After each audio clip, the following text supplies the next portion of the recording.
Hey, good morning. It's Councillor Glen, and I am at the Jackson Trails Plaza. I wanted to come here just because of all the patios here. We had a reopening yesterday in Ontario and in Ottawa. So over this shoulder here is the new patio at Brew Revolution. Over this shoulder, Oak Patio. There's also Gabriel's Pizza. They've got a patio space, and I can see it over there. You can't. There's the Royal Oak. They've got a patio up front, and over on that side, there's a tent over the Glen patio. Actually, I saw a video that Glen posted yesterday. They had a bagpiper piping people in for the reopening of their patio yesterday, so that's great. Things are reopening, so please, if you can, get out there and support a local business. Have a snack on the patio, have a drink on a patio, maybe visit one of our local shops that hasn't been able to fully open. Please give them their business if you can. Be patient with the staff, they're getting up and running too. The mayor had a suggestion that we top up our tips for people at food establishments to show our appreciation. They've had a lot of time where they've been closed and unable to serve us over the past few years. And the other thing I want to mention too is we're reopening, and I know there's a lot of you who are probably very excited to get out and head to the patio, or just get out there and do more things. I think there's probably a lot of people who are a little anxious about going out and getting back to things too quickly. I just want to say that's okay too. If you're not ready to go to a patio and you'd prefer to take things easy, that's okay too. Just remember, whenever you're going out, keep doing the things we've been doing for the past 15 or 16 months or so. That's wearing a mask, washing your hands, physical distancing with people outside of your household. It's still really important. On the vaccine front, we had some very, very good news this week.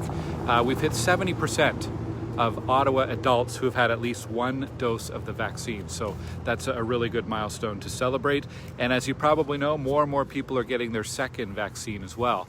I know some of people in our community have had trouble rebooking their second dose or even booking their first one. This is a problem that Ottawa is working on with the province. The province keeps expanding eligibility for first doses and for second dose appointments. And they're not sending us enough vaccines in order to make appointments. We can only make appointments when we know we're going to have the vaccines, because we don't want to have to cancel or reschedule or anything. The mayor earlier this week called on Premier Ford to send 40,000 vaccines our way. That's what would help us get caught up and be able to provide all the appointments that people need. What I'm worried about is, I'm hearing a lot of seniors who are getting frustrated. If people get frustrated with the process, I'm worried they're gonna give up, and that's not good for anybody's health. So if that is you, please continue trying to book through the provincial system, the phone, the website. I'm hearing a lot of pharmacies also have appointment availabilities now as well, so that could be a route to take. If you go to ontario.ca, there is a search tool where you can look up your postal code and see what vaccines are being offered by the different pharmacies. Couple other citywide things before I go to local. This week, City Council passed a vacant unit tax. So this is designed to prevent mostly homes from staying empty for months and months, years and years without anybody living there. We've got a real problem around homelessness, around housing, and so there'd be a 1% vacant unit tax, vacant rental tax. So you can find more information about that at ottawa.ca. That'll go into effect, I believe, next year. We also got a big announcement, some funding, some financial assistance from the federal government to move forward on the purchase of some electric vehicle buses. So e-buses coming very, very soon. The plan is to eventually retrofit the entire OC Transpo fleet with electric vehicles instead of diesel. So that was good news as well. This week at Council, we approved 80 kilometer an hour speed limit reduction to 60 kilometer an hour on Fernbank. So the sections that are now signed 80 will be changed to 60 kilometers an hour on Fernbank Road. And the last thing is, I put in an inquiry about all the utility work that's happening here in Stittsville and across the city. It's very disruptive. I liken it to a surgeon. Sometimes you've got a really skilled surgeon and they open up your driveway and your front lawn and they do the work and they seal it up and they do a good job repairing it, but sometimes it leaves a pretty ugly scar. And we're hearing a lot of concerns, complaints, inquiries from the community. So I did an inquiry to Council about how this is regulated and what the opportunity is to review and make some changes there to better protect residents. I shared an update this week on the Pioneer Plains splash pad. This is never news I like to share, but sometimes I have to share bad news. The city went in to look at doing the repairs, and they are much more extensive than anticipated. The pipes underneath the splash pad have completely deteriorated, so it's going to mean a full replacement of the splash pad. That work is going to start later this year, likely in the fall, and we want to have that splash pad up and running for people in Jackson Trails by the spring of next year. I did get a little bit of good news late yesterday, is that they've been able to salvage a small part of it, so that there will be a bit of water running at the splash pad, but unfortunately not the full thing. And I know this has taken forever. I'm very frustrated too, but the good news is we are getting a new splash pad eventually.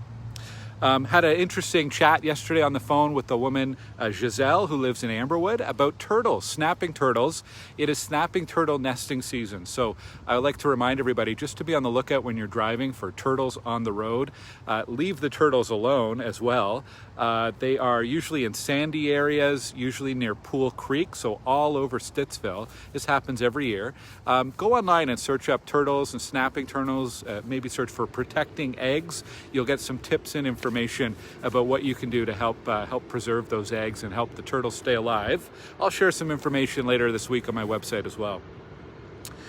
This week we have a bike workshop on Wednesday evening put on by Enviro Center. We're going to be talking about some tips for urban cycling. It is Let's Bike Month, so if you haven't already, please head to letsbike.ca. and you can log in, you can create an account, and you can log all of your bike rides, whether it's for leisure or whether it's for transportation. And we're just encouraging people to get out on their bikes during the month of June. Baking a difference, not making a difference, but baking a difference. There's a great story Catherine from my team posted on our website yesterday about a fundraiser from Sacred Heart High School students raising money for Meals on Wheels. So please check that out if you get a chance. Stittsville on Patrol, the television series, will be filming season 2 in and around Stittsville, all starting this week and over the next few weeks. So watch for that film crew in the neighborhood. And I have 2 reminders before I sign off for the weekend. One is speeding in our community. I know I say this a lot, I'm a broken record, but we're still seeing a lot of people who are speeding through the community, who are rolling through stop signs, who are not obeying the rules of the road. And if that's you, please take some time, take care.